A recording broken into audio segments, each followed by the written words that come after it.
안녕하세요. 네, 저번 시간에는 소크라테스가 말하는 선의 이데아에 대해서 알아봤는데요.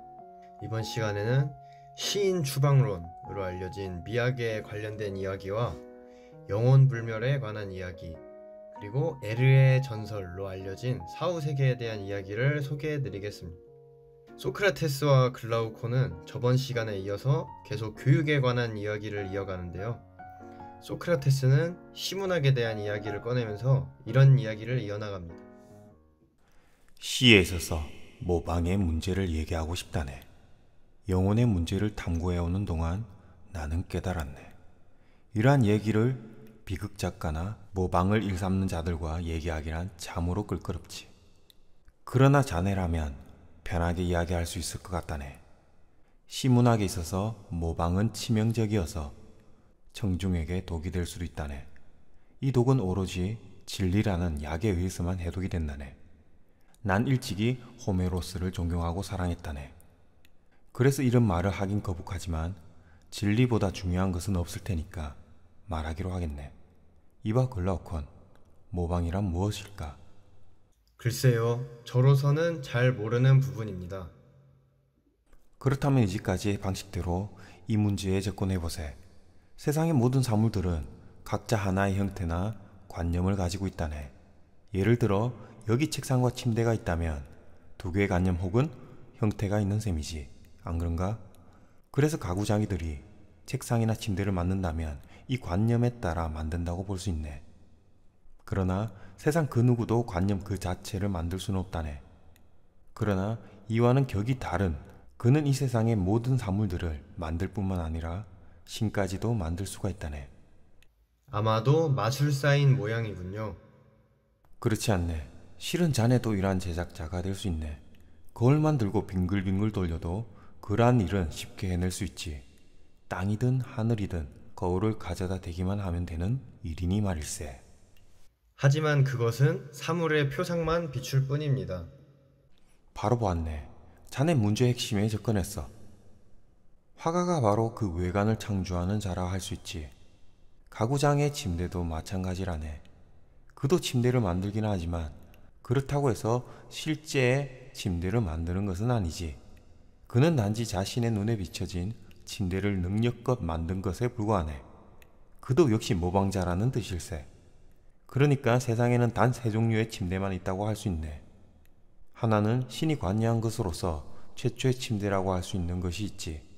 그 다음에 가구장이가 만든 것이 있고 화가가 만든 것이 있네. 이 가운데 신이 만든 침대는 오로지 하나로서 이와 같은 침대는 영원히 만들 수 없네. 왜냐하면 만드는 순간 침대라는 이름의 침대는 없어지기 때문일세. 침대라는 이름을 가진 침대 자체로서의 표상은 오직 하나여야 하기 때문이네. 그러므로 신이 만든 침대를 하나의 진품으로 보면 가구장의 침대는 아무리 잘 만들었어도 그 진품을 모방한 것에 지나지 않네. 이는 화가의 경우도 마찬가지여서 그들도 창조자나 제작자로 보기보다는 가구장이들의 침대를 모방했다고 봐야 할 것에. 그렇다면 화가가 실제로부터 세 단계나 떨어져 있는 모방자라고 봐야겠네. 신 역시 그러하지. 이 모방자는 실제 사물을 모방하는 것도 아니고 눈에 보이는 사물만을 모방하므로 지식과 무지와 모방을 분별할 능력이 없다네. 호메로스도 결국 언어라는 물감을 가지고 시에 색칠한 화가에 불과할 뿐이라네. 사람들은 그의 시에 운율과 박자를 붙여 환호하지만 음악적 색채를 거두어버리면 공허함만이 남는다네.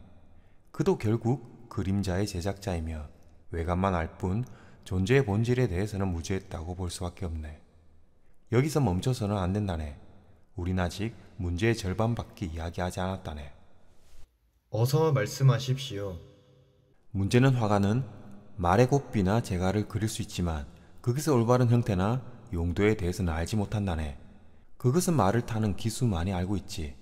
이것을 달리 말하면 모방자들은 자신이 모방하려는 대상에 대해 그것이 아름다운지 추한지 선한지 악한지에 대한 진정한 지식을 갖추고 있다고 할 수 있을까? 아마 그 모방자는 자신의 작품에 대해서도 이해를 하고 있지 못한 채 그저 아름답게만 보이는 것만 모방해서 대중들에게 내놓을 것에. 이는 마치 동일한 물체도 물 속에서 바라볼 때 왜곡되어 구부러져 보이는 것과 같이 7색깔의 무지개는 실체와 상관없이 우리 눈에 아름답게 보이는 것과 같이 우리의 마음속에 혼란을 줄 수도 있다는 것일세. 시는 인간의 온갖 행위와 감정을 모방하네. 시각의 경우와 마찬가지로 이때도 인간의 혼란과 모순을 겪을 것에 같은 것을 다르게 판단하거나 옳은 것을 그른 것으로 판단할 수도 있다는 거네. 다시 말해 인간의 마음속에 혼란과 대립을 심어줄 수도 있다는 것에 지혜가 부족할 경우 우리의 정신은 감정에 휘둘리게 된다네. 인기에 영합을 하는 예술가는 정신의 합리적인 원칙에 호소하지 않고 수월하게 모방할 수 있는 대중의 열정에 호소하게 된다네. 예술가들이 진리와 동떨어진 작품을 제작하고 정신의 열등한 면을 다루게 된다면 인간의 감정을 조정해 이성을 해치게 되며 인간의 불합리한 심성에 영합해 그릇된 습성을 심어 놓으면 더욱 심각하게는 선량한 사람마저 망치게 될 수 있다는 것에 우리가 감정에만 호소하는 예술을 받아들인다면 우리의 국가에는 쾌락과 고통만이 넘쳐날 것에 틀림없이 그럴 것입니다. 우리도 예술의 매력을 인정하지만 그렇다고 진리를 배반할 수는 없는 일이 아닌가. 하지만 예술이 스스로 변호하지 못한다면 예술의 매력에 맞서는 우리의 주장을 발판 삼아 철없는 사랑에 빠지지 않도록 경계를 해야 하네. 우리는 다음과 같이 생각해야 할 것에 저런 시를 진실한 것으로 생각해 사랑해서는 안 되며 정말 시를 사랑한다면 그의 위엄을 명심해 경계해야 한다. 그 말일세. 네, 이제 간단하게 정리해보자면 1편에서 설명드렸던 소피스트에 대한 설명과 비슷하다고 할 수 있겠는데요. 예술은 실제 또는 이데아의 모방이며 예술가들이 진리에 대해 무지한 상태에서 하는 대중의 감정에 호소하는 예술은 대중들에게 악영향을 줄 수도 있다는 이야기였습니다. 이 또한 예술가들의 어떤 사회적인 책임을 어떻게 보면 강조했다고 볼 수도 있는데요. 이러한 이야기를 마치고 소크라테스는 이렇게 이야기합니다. 그런데 말일세 글라콘, 우리가 이렇게까지 중요하게 생각하는 선이 주는 최고의 보상에 대해서는 아직 한마디도 하지 않았다네. 글라콘, 자네는 인간의 영혼이 불멸한다는 것을 아는가? 이 말을 들은 글라우코는 화들짝 놀라 소크라테스에게 어서 증명해보라고 재촉합니다. 글라콘, 자네는 선과 악을 어떻게 구별하나? 부패와 파괴를 초래하는 것을 악하며 보존과 이득을 낳는 것을 선이라고 생각하지는 않은가? 그렇다면 눈병은 눈에 대한 악이며 질병은 몸에 대한 악이며 곰팡이는 곡식에 대한 악이며 썩는 것은 목재에 대한 악이며 녹슨다는 것은 쇠붙이에 대한 악이라네. 악에 물들면 모든 사물은 파괴되지. 각자에 깃들어 있는 악은 각자의 파멸을 뜻한다네. 그러므로 각자가 스스로를 파괴하지 않으면 그 어떤 것도 파괴할 수 없다네. 선한 것은 물론 스스로를 파괴하지 않지. 그렇다면 부패의 요소를 가지고 있으면서도 파괴되지 않는 것이 있다면 그러한 것에는 파괴될 무엇이 없다고 봐도 되지 않겠나? 글라우콘, 영혼을 부패시키는 악이 무엇이 있나? 많이 있습니다. 방종, 부정, 비겁, 무지 등 그 밖에도 많겠죠. 이런 것들 가운데 어느 것이 영혼을 파괴할 것 같은가? 우리가 오해하지 말아야 할 것은 부정한 자가 죄를 짓고 잡혔을 경우 영혼의 악이 그의 몸을 망쳤다고 생각해서는 안 된다는 것일세. 몸과 영혼을 여기에서는 별개의 존재로 이해해야 한다는 것을 유념하게, 질병이라는 몸의 악이 몸을 파괴시키는 것처럼 모든 것에 고유한 악이 있어 그 스스로를 파괴시킨다고 말이네. 영혼도 이와 같아서 영혼 안에 있는 어떤 악이 영혼을 파괴해 몸을 죽음으로 이끄는 것일까? 그렇지는 않습니다. 같은 논리로 어떤 육체의 악이 영혼의 악을 만들어내지 않는 한 그 영혼은 소멸되지 않네. 이 결론이 맞다면 질병으로든 어떤 원인으로든 육체는 소멸할지언정 영혼은 소멸하지 않는다고 봐야지. 육체의 손상이 영혼 자체를 부정하게 하거나 불결하지 않는 한 말이네. 즉 영혼이든 다른 무엇이든 그것 자체에 악이 생기는 것이 아니라면 그로 인한 소멸은 발생하지 않는다는 것이지.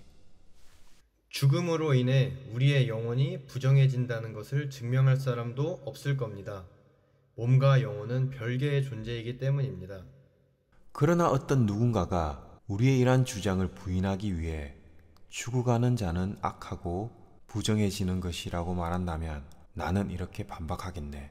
그것이 진실이라면 영혼의 악인 부정은 육체의 악인 죽음에 이르는 병이 되어야 하며, 부정을 많이 저지른 자는 빨리 죽고 부정을 적게 저지른 자는 천천히 죽어야 한다고 말일세. 만약에 영혼의 악인 부정이 육체의 악인 죽음의 원인이라면 그건 그다지 두려운 것이 되지 못합니다. 그는 죽음으로 영혼의 악에서 구출될 것이기 때문입니다. 하지만 사실은 정반대여서 부정은 타인을 죽이며 그 스스로는 아주 씩씩하게 살아있을 것입니다. 부정이 활개치는 땅은 오히려 죽음으로부터 멀리 떨어져 있습니다. 그렇네. 그렇다면 영혼의 악이 영혼을 죽일 수 없다면 그 영혼은 한결같이 있어야 하고 그러기 위해 죽지 않아야 한다네. 그렇다면 결론은 영혼은 불멸하며 순수한 것이라네. 거기에는 잡다한 불순물이 끼어들 수 없지. 이러한 영혼의 모습을 보기 위해서는 이성의 눈으로 영혼 자체를 명상해야 하네. 그렇다면 영혼의 아름다움은 물론 정이나 불이 그 밖의 모든 사물까지 훤히 볼 수 있다네. 여기서 글라우콘, 우리는 시각을 조금 바꿔봐야 할 것 같네. 지에 관한 영혼의 사랑 쪽으로 눈을 돌려야 하겠네. 영혼이 불면하는 영혼이 무엇을 따르고 무엇을 사귀고 싶어 하는지 알아봐야겠네.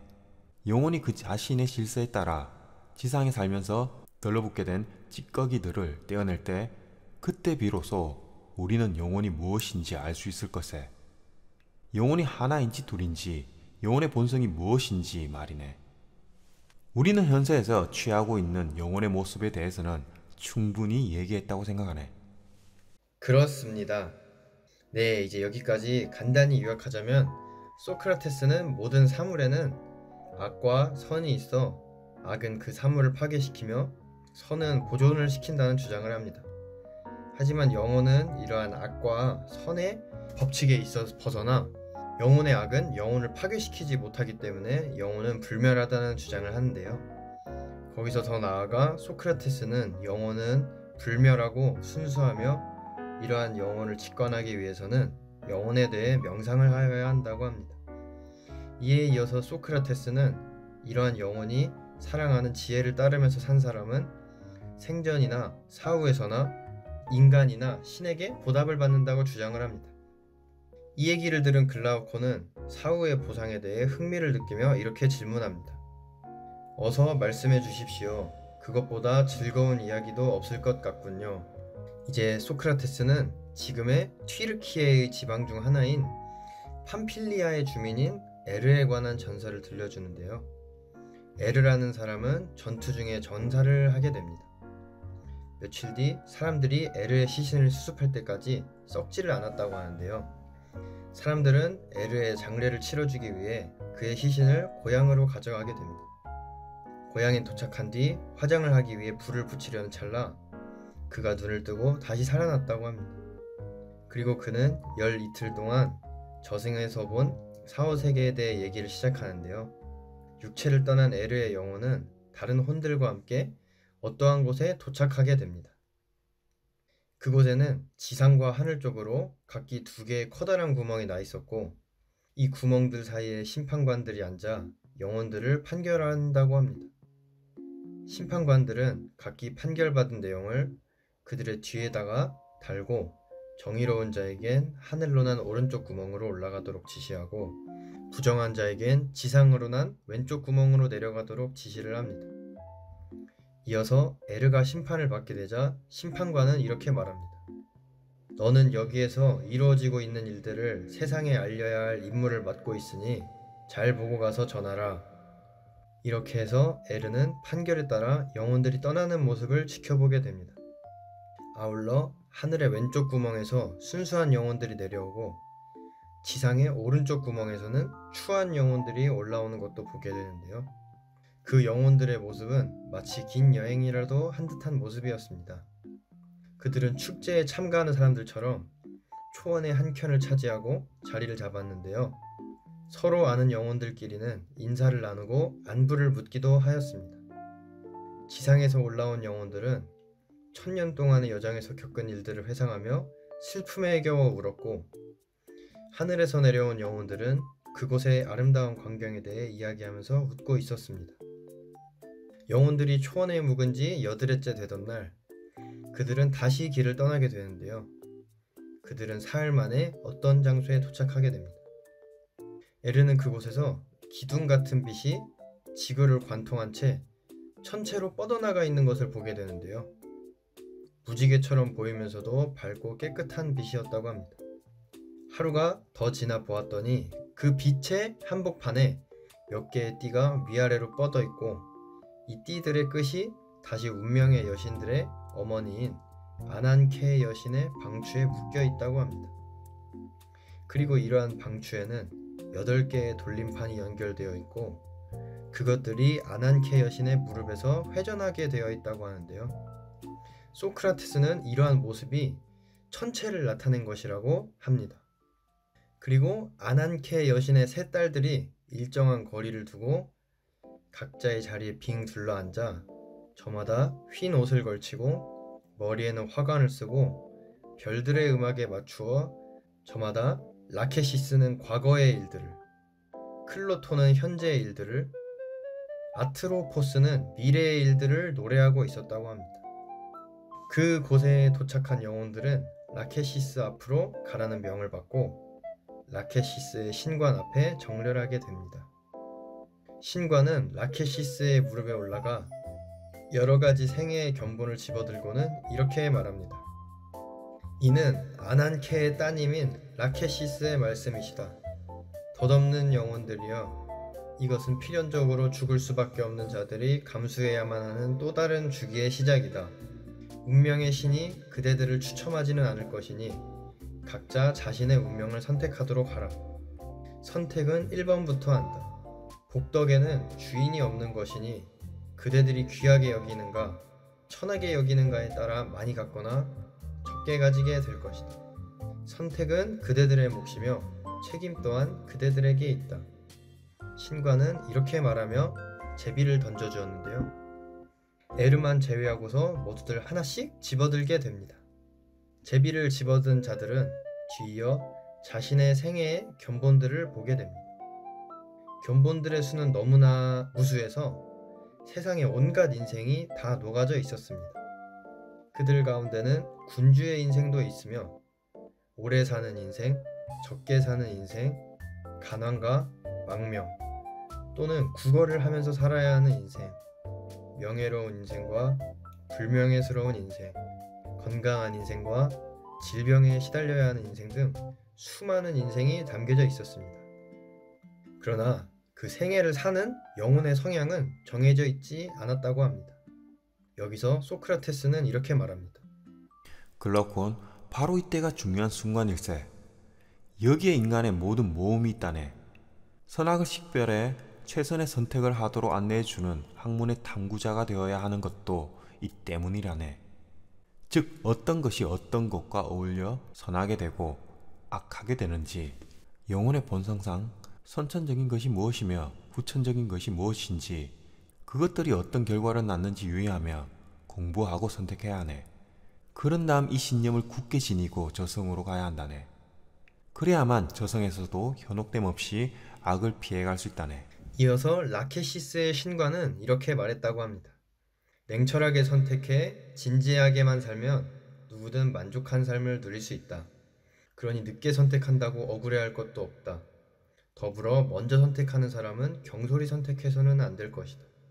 그리고 영혼들은 인생을 선택하기 시작하는데요. 제일 먼저 선택한 사람은 군주의 생애를 선택했다고 합니다. 이자는 분별이 없고 욕심이 많아 신중하지 못했습니다. 군주의 운명이 얼마나 가혹한지 모르고 선택한 이자는 뒤늦게 이를 알게 되고 자신의 선택에 대해 통분을 하면서 불행의 책임을 운명의 신인 아난케에게 돌립니다. 그는 이전에 하늘에서 내려온 자로 전생에 제법 질서 있게 살았지만 지혜가 없이 그저 습관적으로 덕을 지닌 채 살았던 사람이라고 합니다. 에르는 각각의 영혼이 자신의 생애를 선택하는 과정은 참으로 다양하지만 대개는 전생의 습관에 따라 비슷하게 선택을 했다고 합니다. 이렇게 선택을 마친 영혼들은 라케시스에게 가고, 라케시스는 그들이 선택한 운명을 실현시키기 위해 그들을 각자에게 수호신을 붙여 클로트에게 데리고 갔다고 합니다. 그리고 방추가 돌고 있는 아래로가 각자 선택한 운명을 확인하고 운명의 실을 잡고 있는 아트로포스에게 데리고 가 선택한 운명을 되돌리지 못하도록 만들었다고 합니다. 그 뒤 영혼들은 아난케의 밑을 지나 망각의 땅으로 나아가게 됩니다. 망각의 땅엔 나무 한 그루도 없으며 영혼들은 망각의 강까지 계속해서 이동을 한 뒤 망각의 강에 도착해서 잠자리를 마련하고 각자 망각의 강물을 마시고 잠에 빠지게 됩니다. 이윽고 밤이 되고 천둥 소리와 지진이 일어나면서 영혼들은 새로운 삶을 살기 위해 각자 흩어지게 된다고 합니다. 하지만 에르는 강물을 마시지 않고 이 모든 것을 목격한 뒤에 본래의 육신으로 돌아오게 되고 눈을 뜨게 됩니다. 이러한 에르의 전설에 대한 이야기를 마친 소크라테스는 마지막으로 이러한 이야기를 하면서 마무리를 짓습니다. 우리는 이렇게 해서 사후의 일을 조금이나마 알게 되었네. 이 이야기를 믿는 한 우리는 구원을 받을 것이고 망각의 강을 무사히 건너 영혼을 더럽히지 않을 것에 영혼이 불멸한다며 선에 의하던 악에 의하던 파멸되지 않는다고 믿는다면 우리는 신의 뜻을 쫓아 정의롭게 살면서 덕을 길러야 한다네. 그것이 우리의 본분이며 신성을 느끼는 방법이라네. 그것만이 현생에서나 앞서 말한 천상의 순례에서나 우리가 행복할 수 있는 유일한 길이라네. 오케바리 클라콘? 네, 이렇게 이제 플라톤의 국가론은 마무리를 짓습니다. 지금까지 시청해주셔서 감사합니다.